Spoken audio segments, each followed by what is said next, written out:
Welcome back to the Frequency Formula. Today, I'm going to be sharing my non-negotiables for living consciously. And when I was writing the outline for this episode, I thought it was going to be about my non-negotiables for being happy. But then I realized these are actually my non-negotiables for being more conscious every day. And for me, being conscious every day means being present in every choice that I make, being present with the people that I love, and being present with my body, getting the most out of life. Always questioning, is this the best choice for me? Is this going to contribute to the future that I want to create? For me, these non-negotiables are choices that I make and stick to every single day to live more consciously and to be more happy and to respect and honor myself, and also to respect and honor other people by living in my truth and having habits that create the life that I want to have. One of my first non-negotiables is I don't wait, I create. What that means is I don't wait for people to create my life. I don't wait around for someone to choose me. I make choices that push things forward, and I don't let other people determine where my life is going, even in a moment-to-moment basis. Like, say with dating is a really good example. If I'm kind of waiting around for someone and we have like tentative plans, but they're not really following through, I'll give it a respectful amount of time, but I will plan my life accordingly and I will make plans, because I think that we become resentful when we're waiting around for somebody and they're not even asking for us to wait around. So I think not waiting and always creating will keep you from being resentful, will keep you from being reactive, will keep you from, getting into this headspace where you kind of become a victim of other people and the things that are going on, because none of it is personal. And that led me into my next non-negotiable.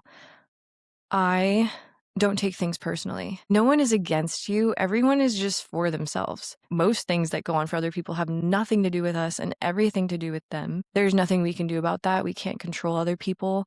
But I do think a really good perspective to have is that nothing is personal. You also need to respect and honor what works for you and what doesn't work for you. People are just living their lives, and a lot of them are on autopilot. And that doesn't mean that you need to stay in the situation, but it means that you have to honor yourself and know what works for you and what doesn't work for you, and leave any situation that is not aligned for you and not making you feel good. Another huge non-negotiable for me is no people pleasing. And by that, I mean, I think that if you are people pleasing someone, you are not living your truth. You are abandoning yourself and, in a way, lying to them. And an example of this that I can give is I was kind of talking to someone a few months ago, and he was feeling stronger towards a relationship that he was already creating prior to us. He came to me one day and he said, "Hey, I've been seeing someone else and it's finally kind of working out with them, and I think I want to go that route." And I said to him, "I completely understand. And what's best for you is actually what's best for me. And I appreciate that you are telling me." And he asked me what I meant by that. And what I meant was, if he kept seeing me while he's feeling this way about this other person, he would be abandoning himself and how he feels and lying to me basically about how he feels and her. I'm just grateful when people are really direct and clear and honest. And I think that we kind of go into people pleasing because we want people to like us, and it's very natural and human for us to want to be accepted into communities and accepted by people and liked by everybody. But people pleasing is self-abandonment. Trying to make everybody happy disconnects you from your truth, and honestly, it disconnects other people from their truth as well, because then the relationship that you're creating is not even real. And when you live your life people-pleasing, you are living from other people's expectations rather than your truth, and everyone's just living a lie. I think living in your own alignment is important, and it will create resentment long-term for you if you people please. So I stopped people pleasing. I used to be a huge people pleaser and kind of a doormat, and it got me nowhere fast, and it made me angry with people. And I think it's better to just not people please, even though it upsets people sometimes. I think they respect you more when you're clear and honest and direct with them. People pleasing is not kindness, it is self-abandonment. The next non-negotiable is boundaries and keeping those boundaries. And the truth about boundaries is that they're actually about making your relationship healthier and better, not worse. And it's up to you to enforce them, not for the other person to enforce them. I think people misunderstand boundaries. Boundaries are not about controlling other people. They are about what you will and will not allow for yourself in your life. If someone is consistently crossing a line that I already told them that they cannot cross, I don't care who it is. I don't care if it's family. I will remove access. I will remove them having access to me if they keep crossing that line. And that is to protect the relationship, actually. It's not a punishment, and it shouldn't be used as a punishment. It's meant to keep the relationship safe. And you remove yourself from situations that don't work for you. That is the best thing that you can do. It's not about being reactive, screaming at them, telling them that they did something wrong. It's about, hey, you crossed this line.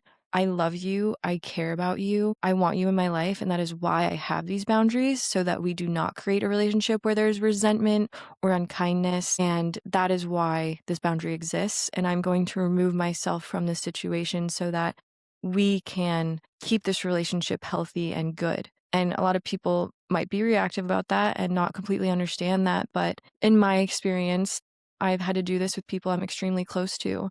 And at the end of the day, it is hard in the moment to create those boundaries, but they'll make your relationship better in the future. I just think that removing yourself sometimes is the most emotionally intelligent and kind thing that you can do in a situation where you're having a big conflict with someone. So I love boundaries, but I do not use them as a punishment. And I make that very clear that it is not a punishment. But I think sticking to your boundaries is fully on you, and it's something that you have to make sure that you enforce and that you actually stick to, because it creates respect when you do that.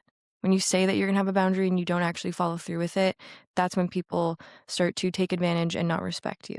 And also, it just prevents you and everyone from being more reactive. My next non-negotiable is regulating before you react. And what that means is grounding myself when I feel dysregulated. When I feel triggered or overwhelmed, I don't ignore it or spiral in it. I ground myself, because I know that that is not the time to react or make important decisions. Grounding for me looks like moving my body, asking myself questions, going into nature, changing my environment, taking a bath, going to the sauna, going for a walk. All these different things regulate me and help me sit with myself and get back to my baseline. Because when you're dysregulated, your nervous system is in survival mode, and you cannot create your life from that space. It makes it really challenging to do that. So first I regulate, and then I choose. I don't think it's a good idea to make decisions from chaos when you're dysregulated. And I also think that this is related to when you're late to something and you're rushing around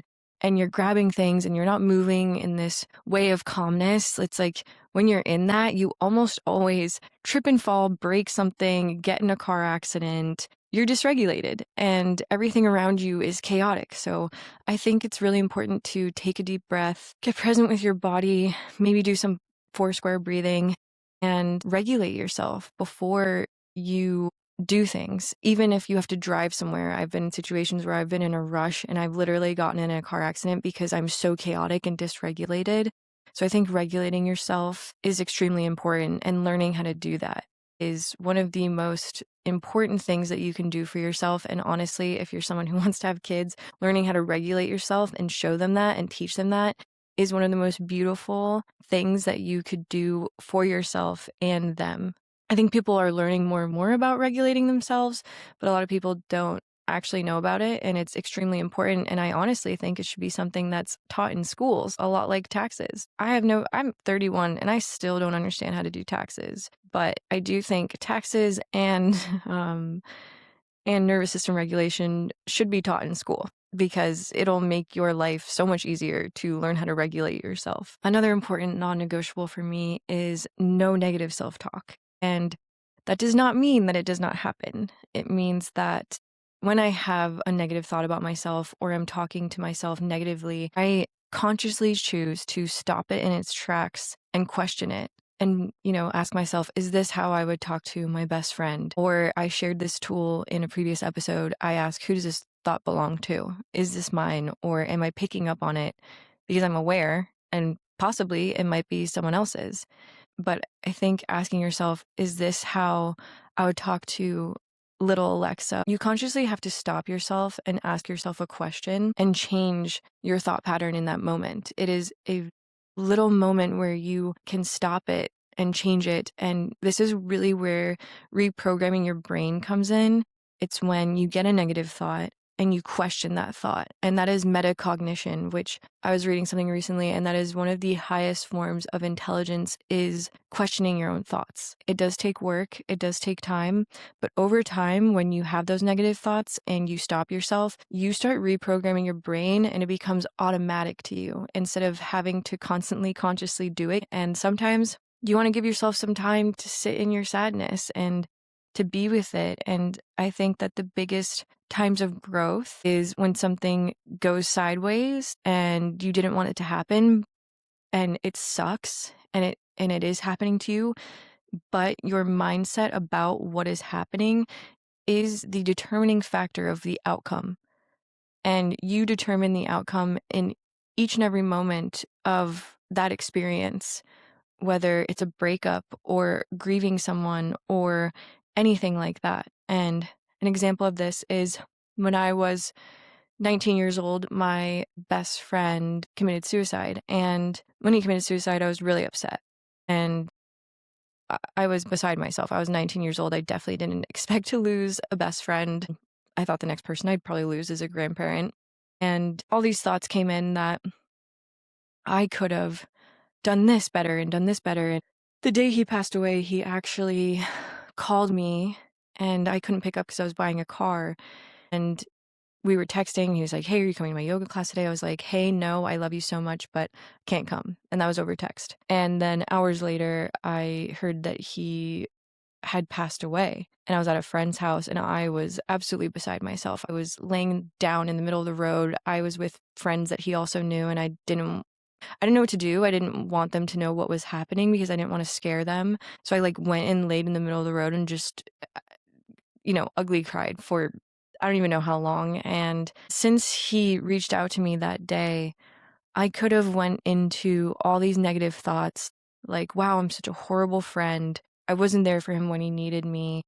I could have built my life around that and it could have destroyed me. But instead I was like, okay, I can't control other people. And this also goes into my next non-negotiable, which is having allowance for other people. But I could have went into all of this self-destructiveness because I felt like I should have been there for him and he needed me and he reached out to me and I obviously didn't know what he was going to do. I was just living my life buying a car and missed his call and missed his class. But instead, I had these access consciousness tools already and I was like, okay, he passed away and what kind of legacy would he want me to continue for him?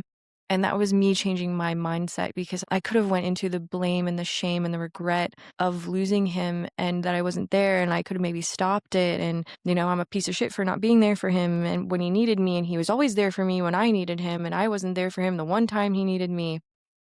Instead, I went into stoicism, which is accepting what you cannot control. And I think stoicism is a really beautiful way to live your life. And I think it reduces anxiety. And I instead chose to go into, okay, he passed away. There is nothing I can do about that.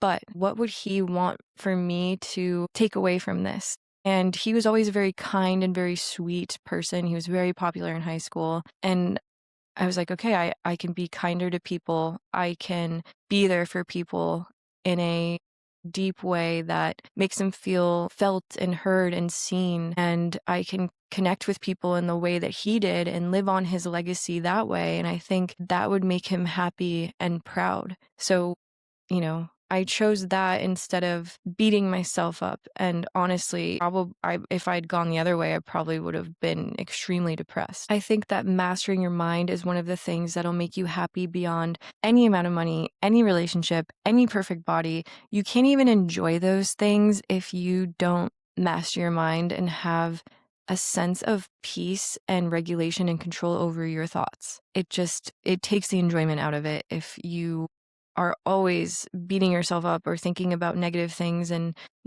just not having a worldview that is, I want to say, optimistic and joyful, because you can control your thoughts. And I used to think you couldn't, but I was able to learn how.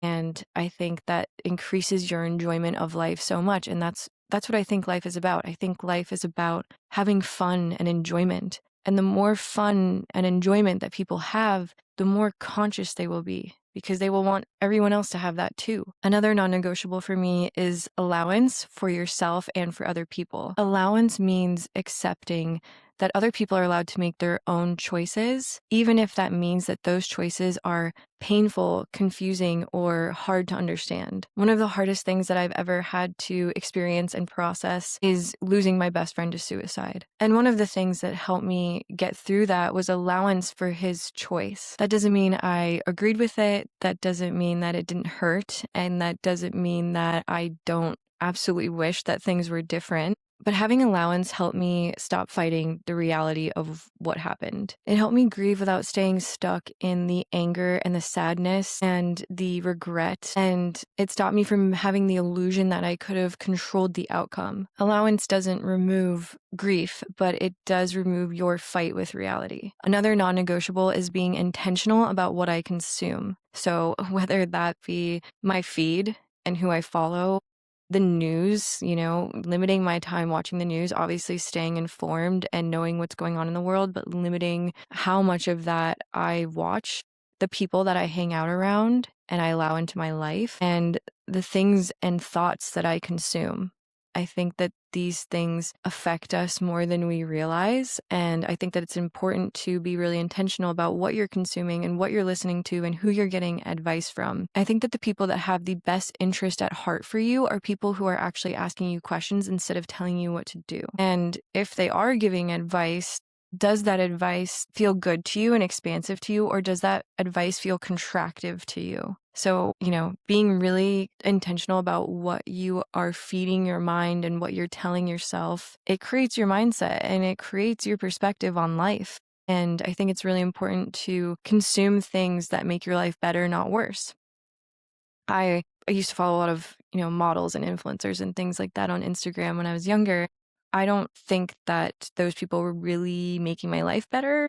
I think they were making me feel worse. And I started following podcasts and people like Mel Robbins and Jay Shetty and people that really inspire me and make my thoughts more productive and expansive. Like in the mornings, I will put on, instead of the news, I will put on a podcast, something that contributes to my life and is a conversation starter and something that makes me more knowledgeable and aware instead of, doom scrolling on my phone or when I'm driving in my car and I'm heading somewhere. If I'm in the mood, I'll put a podcast on. There's so much free information on the internet nowadays. And I think knowledge is one of the most important things. And I think that what we feed our brains is going to create the reality around us by what we project onto the world in front of us. And that is starting to be proven by science as true. And I think it's really good to harness that and to just be really intentional about where you're spending your energy and what people you're putting your energy into, what you're listening to, how much of yourself you're giving to someone who doesn't want to change or it just keeps complaining or complaining yourself. Like, how much do you want to complain? It's like you can give yourself a time frame. Like, hey, I'm really upset about this. I'm going to give myself like a day and a half to just be upset. And then after that, I'm going to start choosing something different. My next non-negotiable is self-care. And I think that a lot of people think that self-care is something that has to be really expensive, but it could just be going for a walk in nature. Self-care could be lighting a candle and taking a bath. It could be, talking to a friend about something. And I think that self-care is something that I really try to make sure that I do every single day. And self-care could be, so many different things. It could be getting a massage when you need one. It could be going to the sauna, an ice bath, and just laying there. It could be meditating. It could be going for a surf. Self-care is so different for every single person, and it's supposed to be something that just like makes you feel really good and brings you back to yourself. And I think people kind of make it about like, oh, you have to do red light therapy and you have to like go into a hyperbaric chamber every single day. And those things are great and they can be. But I also think that it's not that hard to participate in self care and it doesn't have to be super expensive. Self care is encompassing this entire episode. The whole thing is self care, these habits. And I think it's different for each and every person. And for me, a lot of the time it's going for a solo hike or taking a warm bath or getting a massage, going to the ice bath sauna, spending time with a friend, going for a walk in my neighborhood or writing, journaling. Self-care, I know sometimes can be challenging for mothers and people who are caretakers, but it helps you to be a better caretaker and better to other people when you are able to have self-care and kind of put yourself first in that way and make sure that you make time for yourself. It makes you a better friend, a better partner. Again, reduces resentment and reactiveness to put yourself first. My next non-negotiable is no substances. So no shade to anyone that enjoys substances, and that includes alcohol. I don't drink, I don't do any drugs, and that kind of accidentally happened. Would I love nothing more than to be tipsy sometimes? Sure. But for me, it's never worth it. For me, it keeps me from having clarity. It keeps me from being grounded. It dysregulates me and it hurts my gut biome and it doesn't make me feel good. And I just think that being sober just helps you be really clear. And that's not to say like, having a drink every now and again is terrible. I don't think that. I think for me personally, I've just noticed that my life got so much better when I kind of accidentally stopped drinking. And, it went from, I never was really a huge drinker in the first place, even when I was younger. But it went from like me having cocktails to hardly having a glass of wine at dinner. And then now I just order Shirley Temples all the time. And I just feel so great the next day. And I feel like my body just feels much better because alcohol affects your gut biome. And your gut biome is tied so much to mental health and mental clarity and to how like kind of healthy your brain is. And my life personally got so much better when I stopped drinking the little bit that I did. I feel like my skin cleared up, my body got better, I feel better, I look better. I just really love being sober, and that's what works for me. And I think there's more and more information coming out about how alcohol is really not good for you and tied to the increase of like 7 possible cancers. So I just have completely reduced drinking down to like, I'll have a sip of my friend's drink, and that's really it, just for the taste. And personally, my life has just gotten so much better. I just feel like I'm able to produce more and do more and be more clear because my head is not foggy from that. And I'm just able to be honestly more myself. And I think not drinking also, you have to learn how to regulate yourself in social situations because a lot of the time people drink because they're in a social situation and they have social anxiety. And at first, when I stopped drinking, I was like, oh my God, I don't have a cup to hold or anything. Like, what am I going to do? But I now just am able to go up to people and start a conversation and be sober and be really clear headed and be really, really present with them. Everybody's different. And that's just what's best for me. I know that I have some people in my life that are feeling lonely because they don't really like drinking and they feel like they kind of have to. And I say give it a shot, see what it's like to not drink for a few months and see how you feel. Okay, another non-negotiable is movement every single day. And by that, I mean not forcing yourself to necessarily go to the gym, but doing something that brings your body joy and a movement that your body actually wants to do. Like what is fun for your body to do? I didn't really know what that was until I moved to California. I grew up in Florida for 25 years and then I moved to California and I started skateboarding, surfing, hiking, skiing more. And those movements make me really, really, really happy. And I will choose those over anything. I also really love Pilates. And I think it's just about trying different movements, whether that's dance or, I don't know, whatever it is. and seeing what movements make your body, like, light your body up and make your body feel expansive. It doesn't necessarily have to be resistance training, even though resistance training is really good for longevity and very healthy for you. I think you can tie that into your week and also mostly do movements that bring your body joy and make you really happy to do. Like, you just feel lit up after. I think that's the best kind of movement that you can do, but it's so different for every single person. I think that figuring out what that movement is for you is really important. And this is backed by research. Regular physical activity reduces symptoms of depression and anxiety, improves overall well-being. So there we go. I think we all know that already, but I think making time for that every day, whether it's 15 minutes or 90 minutes, it's very important to have movement every single day. My next one is having a clean environment. I think having things organized will help bring you a lot of clarity. And I think a good way to keep up with this is just doing it in increments. Like, you don't have like this one day where you clean the whole house, and you can do that, but I tend to clean things when they need to be cleaned. If I see a little mess or like dust or something, I'll just go vacuum it up. And that way it's not this overwhelming thing. Oh, I gotta clean my whole house on such and such a date. I think just doing it in increments is really helpful to maintain that like mental peace and clarity of your environment. I think having a nurturing, clean environment is very conducive to happiness, clarity, and overall health. And here's another study.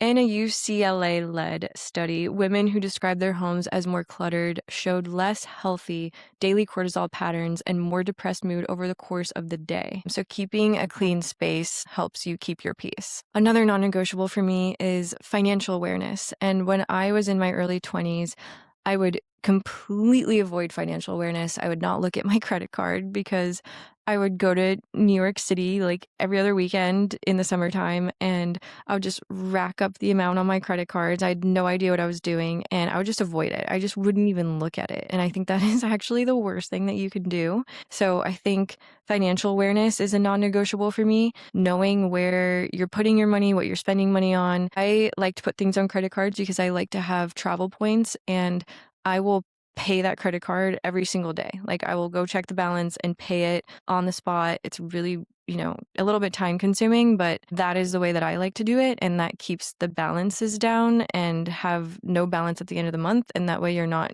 creating interest. But being financially aware is really important. And I have a document called Finances where I keep what it costs for me to live and then my ideal life on top of that. I'll put in every single category into the spreadsheet. So gym, Spotify, rent, car insurance, facials, just literally everything. First, if you're really starting from the beginning, this is an access consciousness tool that I learned. You want to look at a bank statement from a month that you really enjoyed your life and then calculate how much, your groceries are, how much restaurant and food was, how much it is to go to the gym, how much it is to have your email, just literally every single cost, like know how much that costs, and then knowing how much it costs you to enjoy your life, and then making sure that you are making that amount every single month, because that'll give you clarity on what you need to make. And then I go another step further, and then I'm like, okay, how much do I want to travel? And what do I want to do beyond this life that I already have? How much is that going to cost me? And then I get really clear on my ideal life and where I want to go and how much that's going to cost. And then I add it to the bottom of this finances docs so that I can be really clear on where I'm at and then where I'm going financially. When I was paying off my credit card debt, I had this spreadsheet where it said like my balances for my credit cards and my student loan. And I would just make sure that I was always present with this every single month. I would check in on it. I try to go through my bank statements every single month to make sure there aren't any subscriptions that I don't know about. You could download an app like Rocket Money or Mint, and it will tell you where you're spending all your money. And sometimes there's even like hidden subscriptions that you don't even know about. I recently assessed my finances and found out I was paying an extra $400 a month for things that I didn't even remember that I signed up for. And I was like, oh my gosh.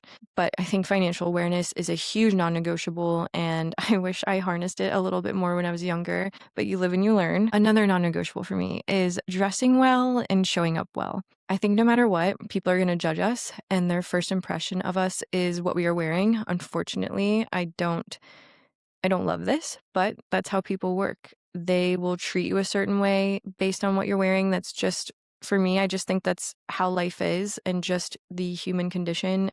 I think you'll be treated better when you dress better and present yourself a certain way. Cleaning yourself up, getting haircuts, taking care of yourself is important, and it makes people respect you and view you a certain way. And I definitely believe in like self-expression and doing what feels really good for you and what feels right to you. I used to dye my hair different colors, and I loved doing that when I was younger, but I knew when I turned 30 I wasn't going to be dyeing my hair like all these different crazy colors, so I tried to enjoy it when I was younger. And I think it's just important to love your wardrobe, and it doesn't necessarily have to be expensive, but I do think it's important to present and portray yourself in the way that you want your future self to be presented and portrayed, because people are automatically kind of judgmental creatures, and it's just an automatic thing that they do in their brain, and we can't control that. And I think when you look good, you feel good. It's just one of those things where you can get creative with it and really enjoy it, and making sure that you look how you want to feel. One of the things that I recently did was I went into ChatGPT and I put in photos of myself and I did color analysis. I told it my body shape, knows my eye color, it knows my hair color, and it gave me a color analysis of the colors that would accentuate me and make me look better. Switching from black mascara to brown mascara, it's like these little things that can accentuate how you look. And I know this is kind of more important for women, but it's so easy to do a color analysis. And I've been redoing my whole entire wardrobe to wear colors that make me look better, not worse, and accentuate my natural features. The next non-negotiable is assessing what I'm doing with my life. Every single week, I'll write down, I have so many little things and projects going on in my life that I'll write down each topic. For me lately, it's been my social media marketing agency, then this podcast, and maybe some other personal things that I'm working on. And writing down my to-do list under each of those every single week and getting really clear on the actions and choices that need to be made to move on to the next step. So assessing what you're doing with your life and assessing how you can create your life in the way to get to where you'd like to go, and getting really clear on what needs to happen to do that. And I even have a spreadsheet where it's called Creating Your Life spreadsheet, and it has every little area of life in it. And this is another access consciousness tool that my friends gave me. And it's a spreadsheet that has like business, money, relationships, geography, all these different categories of life. And under each of these categories, I will write down what I want in each of those. So that's really clear to me what I'm looking for and what I'm creating. And for example, business and money isn't necessarily together.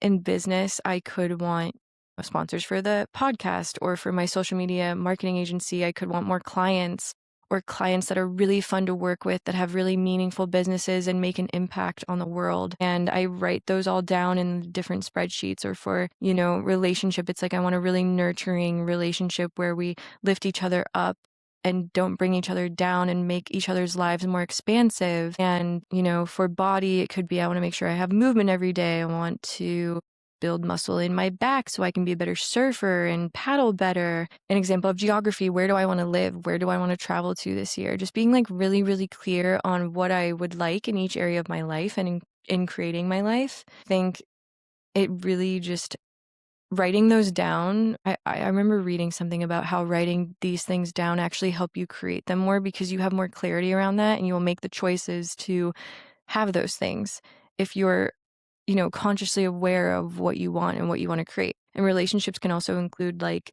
friendships. I want like really wholesome friendships where I'm laughing all the time and enjoying life.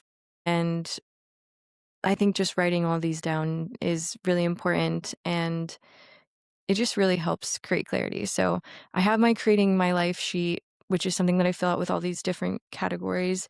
And I also have, and that's something I do maybe like bi-monthly.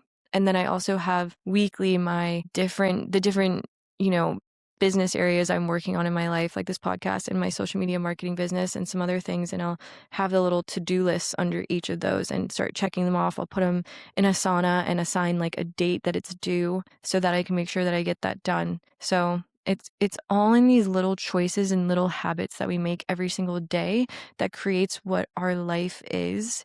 And it's so beautiful and fun to put together. And I think it's so fun to get clear on what you want. And it's really beautiful, and it gives you like a really clear path about where you want to go. And if you don't know where you want to go and you're still trying to figure that out, I know that I used to be so frustrated when I was younger because I didn't know what I wanted to do yet. And it was in getting clear on what I wanted to do that week or that day or in that moment that really led me to getting the clarity in what I wanted to do with my life and where I wanted to go, is like these little choices, because sometimes we stay stagnant and don't make a choice, but choice creates awareness. So doing nothing will not help you get more clear. Making the choices and then, maybe making a mistake will give you the clarity and know like, hey, that doesn't actually work and that didn't make me feel good. And now I know that I don't want to do that. And now I'm not going to do that in the future.